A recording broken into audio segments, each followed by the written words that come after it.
वालों को, लीडरों को, मैं भी अपने आप को जो है वो इसका समझते हुए कदरा से कारकुन समझता हूँ। हमें ज़रा संजीदगी दिखानी चाहिए। वाह वाह वाली बातें, तकरीरें करें हम लोग, बात जनाब छा जाए, कोई इससे पूछ के तकरीर करे, कोई उससे पूछ के तकरीर करे। ये हमें ख़त्म करना होगा उन लोगों के लिए जिनके नाम पे हम यहाँ पे सियासत करते हैं। बाज़ हज़रात हम में से बदकिस्मती के साथ मैं गया हूँ, मैं श्रीनगर गया हूँ, मैं यासीन मलिक साहब के घर गया हूँ, छोटा सा 4 बाई 4 का कमरा है।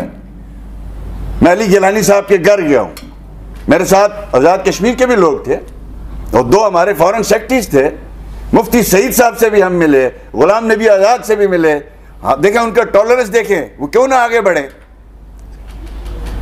हम जब जम्मू में थे तो चीफ मिनिस्टर था गुलाम नबी आज़ाद, खाना उन्होंने दिया था पाकिस्तानी वफ्द को। हम जब 3 दिन बाद श्रीनगर गए तो 2.5 साल का उनका टेन्योर पूरा हो चुका था, तो मुफ्ती सईद साहब ने खाना दिया। वो 2.5 साल से चीफ मिनिस्टर, अगले 3 दिन में उसने हलफ लिया। उनका तो ऐसा तमन्ना जमहूरी सिस्टम है। हमें ये बात सोचनी है।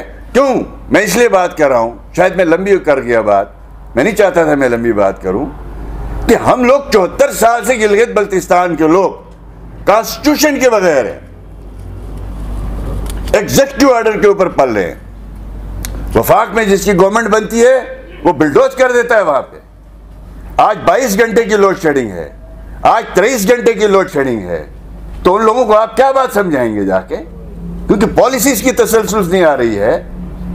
1 मेगावाट नेशनल ग्रिड से हम बिजली नहीं ले रहे हैं, 1 मेगावाट हम नेशनल ग्रिड को नहीं दे पा रहे हैं। तो मुझे ये बताएं, आज़ाद कश्मीर और गिलगित बल्तिस्तान में जब तक मॉडल हुकूमतें नहीं बनेंगी, जबरदस्त डिलीवरी वो नहीं करेंगी, आप कश्मीर को सेल नहीं कर सकते हैं। वो कहा जाएगा आपके पास 2 इलाके, उनका हाल क्या है। हिंदुस्तान को तो हम मकबूजा समझते हैं। क्या हमारे यहाँ आइडियल गवर्नेंस है? क्या हम आज श्रीनगर के भाइयों को जाके कह सकते हैं कि हमसे बेहतर हो आप, आ जाओ हमारी तरफ आ जाओ, आपसे हम बेहतर हैं? वो तो कहते हैं हमें तो आप एक मुसल्लत शुदा निज़ाम में है। आप पहले अपनी तो बात करें, पहले हमारी बात करें। हमें सच बोलना चाहिए। लिहाजा गिलगित बल्तिस्तान का ये जो 74 साल है, हमने लड़ाई लड़के, जब मैंने एक बड़ी लड़ाई लड़ी, मैं और मेरी जमात ने, सुप्रीम एपेलेट कोर्ट का चीफ जस्टिस मुझे नाहल करने में तुल गया आखिरी दिन, जो वफाक का भेजा हुआ था। क्या था झगड़ा, क्या था? एक कि हमने मुश्किल से आज़ाद गिलगित बल्तिस्तान में सुप्रीम एपेलेट कोर्ट का चीफ जस्टिस जो होता है उसकी एज बढ़ाई 65 साल। हमने कहा करें, उससे ज़्यादा आज़ाद कश्मीर में भी नहीं है, पाकिस्तान के कॉन्स्टिट्यूशन में भी नहीं है। तो मेरे कायद नवाज शरीफ साहब ने ये बातें हमारी मान के गिलगित बल्तिस्तान को, सुप्रीम कोर्ट को भी एक पूरा निज़ाम दे दिया कि वहाँ 65 साल से ज़्यादा एज का कोई शख्स वहाँ नहीं लगेगा, उसकी बालाई एज वो होगी। अब जो शख्स बैठा था उसकी 67 थी, उसने एक्सटेंशन लेनी थी, उसने पेंशन बेनिफिट लेने थे 8-8 करोड़ जो हमने ख़त्म किए थे हमारी गवर्नमेंट ने। और उसने आखिरी दिन जिस दिन वो आखिरी दिन था वो मुझे डिस्क्वालीफाई करने के लिए वो लगा रहा। जब ये हाल हो आपका, हम इसलिए कह रहे हैं कि गिलगित बल्तिस्तान का कोई ना कोई निज़ाम, ये कहना काफ़ी नहीं होगा तुरावी साहब। हमारे लोगों ने श्रीनगर में जाके शहादतें दी है, आज भी बॉर्डरों में हमारे लोग लड़ रहे हैं। तो हमारे लिए सिर्फ ये कहना काफ़ी नहीं है कि हम गिलगित बल्तिस्तान के हुकूक के हामी हैं, नहीं, उस शिद्दत से बात करनी होगी। या आप हमें प्रोविजनल कॉन्स्टिट्यूशनल सूबे के लिए बढ़ के सपोर्ट करें, या हमें आज़ाद कश्मीर तरफ पे निज़ाम लाने के लिए हमें सपोर्ट करें। हमने जब आज़ाद कश्मीर तरफ के निज़ाम के लिए वहाँ पे कानून बनवाया, नेशनल सिक्योरिटी काउंसिल से अप्रूवल ली, तो आपका आज़ाद कश्मीर का तलख तजुर्बा इस्लामाबाद को हो चुका है। वो कहते हैं यहाँ 2 वज़ीर आज़म फिर रहे, तीसरा भी फिरेगा, तो ये मुमकिन नहीं है। आज़ाद कश्मीर में FIA, नेप और फिलहाल ये इदारे फेडरल नहीं है। आप यहाँ हैं, हमारी असम्बली में शरारत की गई, उन्हीं दिनों करारदाद लाई गई FIA और नेप को निकाला जाए, चूँकि हम कश्मीर तरफ पे जा रहे हैं। तो कहा ये आज ये कह रहे हैं FIA और नेप को निकालो, कल ये कहेंगे फौज को निकालो। इतना ट्रस्ट डेफिसिट है मेरे भाइयों। इसलिए मैं समझता हूँ कि 2 तरीके हैं। हमें आज़ाद कश्मीर की जो लीडरशिप है, चाहे वो मजहबी जमातें हैं, चाहे वो सियासी जमातें हैं, चाहे वो लिखारी हैं, उन सब का फर्ज बनता है कि ताकि हम भी यकसू हो जाएं। आज गिलगित बल्तिस्तान में 5 फरवरी मनाओ, कोई नहीं आता, मसला बन गया हमारे लिए, इसलिए कि वो काउंटर प्रोडक्टिव हो गया जो कुछ आज तक वहां होता रहा। आज भी वक्त है कि कश्मीर की लीडरशिप, गिलगित बल्तिस्तान के और रियासत जम्मू कश्मीर का तो एक हम माने या ना माने, मसला कश्मीर का हिस्सा तो हम है ना, लिहाजा गिलगित बल्तिस्तान और आज़ाद कश्मीर को कश्मीर का बेस कैंप बनना चाहिए। बेस कैंप किस तरह? लड़ाई के लिए नहीं, good governance, service delivery, ideal government, और उसके जरिए आप पैगाम दे सकते हैं दुनिया को, हमने अपने साथ जो थे उनको इतना अच्छा रखा। फिर ये बात है कि दुनिया में हम किस करारदाद को लेकर फिरते। मैं आखिरी बात करके जाना चाहूँगा कि हमारे पास एक ही बचा है, जो अभी शम्स साहब ने बताया कि यूनाइटेड नेशन की करारदादें तो शिमला ने ख़त्म कर दी आपकी, उसको मौजूदा मोदी सरकार ने जो भी किया, उसके बाद हमारा रिएक्शन क्या था? क्या हमारा रिएक्शन था? एक टांग पे इमरान खान ने 1 हफ्ते का एहतजाज किया और उसने कहा पार्लियामेंट में, क्या मैं जंग करूं? एक तरफ हम कह रहे हैं कि हम लड़ने मरने के लिए तैयार है। क्यों नहीं हो सकती है? जंग हो सकती है ना। क्यों हमने दबाव नहीं डाला उस वक्त? हम मसलियतों का शिकार हैं। हम आज से 1400 साल पहले यजीद को गाली देने के लिए तैयार हैं, आज की यजीद को गाली देने के लिए तैयार नहीं है। हमारा सबसे बड़ा मसला ये है। लिहाजा गिलगित बल्तिस्तान के पाकिस्तान के हवाले से कुछ हलकों में ये बात होती है, लेकिन वो डरते पब्लिकली करने से। वो कहते हैं यार अगली जमात हमारे ऊपर फतवा लगा देगी, ये कश्मीर फरोश है। वो ये है कि यूनाइटेड नेशन की जो रेजोल्यूशंस हैं उन पे अमल दरामद किसने कराना है? नेटो का हमारा कोई मेंबर भी नहीं है मुस्लिम दुनिया का। 90% उनमें जो है ईसाई ममालिक है। वो कहते हैं कि हम एक और मजहबी रियासत बनाने के लिए हम क्यों दबाव डालें? तो मेरी गुजारिश होगी, मैं छोटा सा वर्कर आदमी हूं, कि कश्मीर तहरीक को इंसानी हुकूक की तहरीक बनाना पड़ेगा। इसको मुसलमानों और हिंदुओं की तहरीक बनाएंगे तो हमें कामयाबी नहीं मिल सकती है, दुनिया की सपोर्ट नहीं मिलेगी।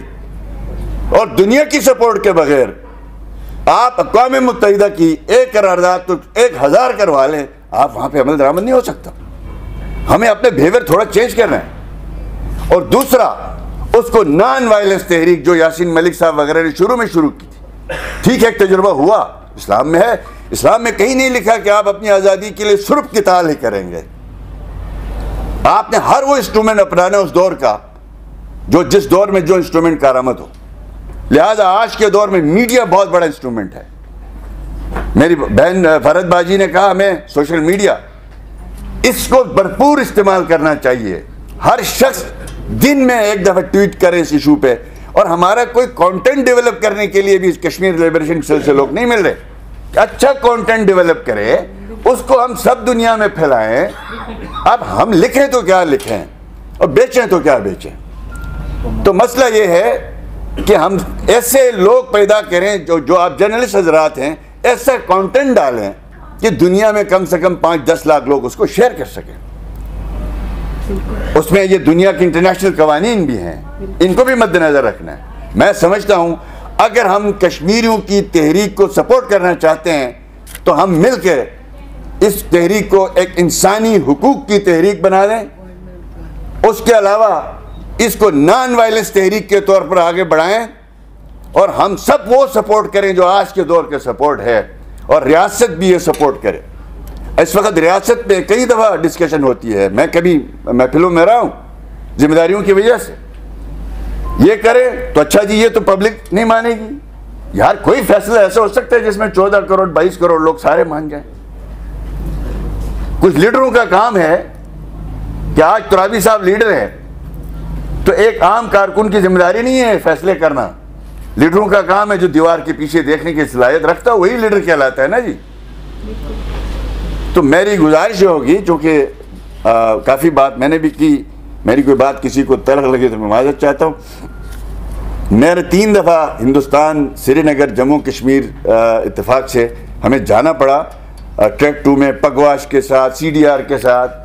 वहाँ लोगों से और कुछ नहीं था, हमें पता था इन कॉन्फ्रेंसों से कुछ होना नहीं है, लेकिन हमें वहाँ लोगों से मुलाकात का मौका मिलेगा और हम कुछ दर्द वहाँ के लोगों का सह सकेंगे। मैं एक छोटा सा वाक़या बयान करके आपसे जाना चाहता हूँ। डल झील में हम खड़े थे, बैठे थे, या हम मत भूलें ये तहरीक,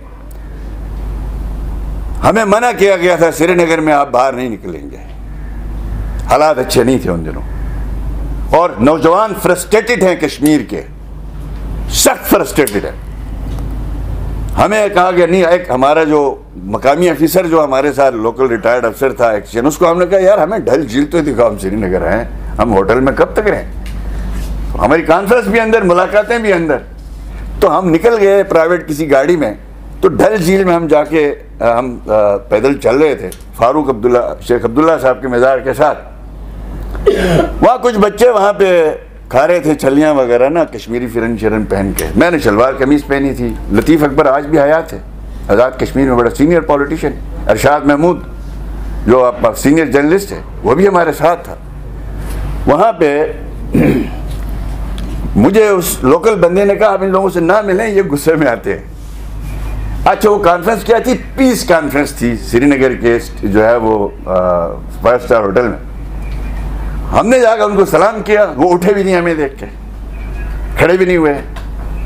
तो हमने कहा हम पाकिस्तान से हैं। उन्होंने कहा अच्छा जो अमन कॉन्फ्रेंस हो रही है उसके लिए आए? कहा हाँ जी।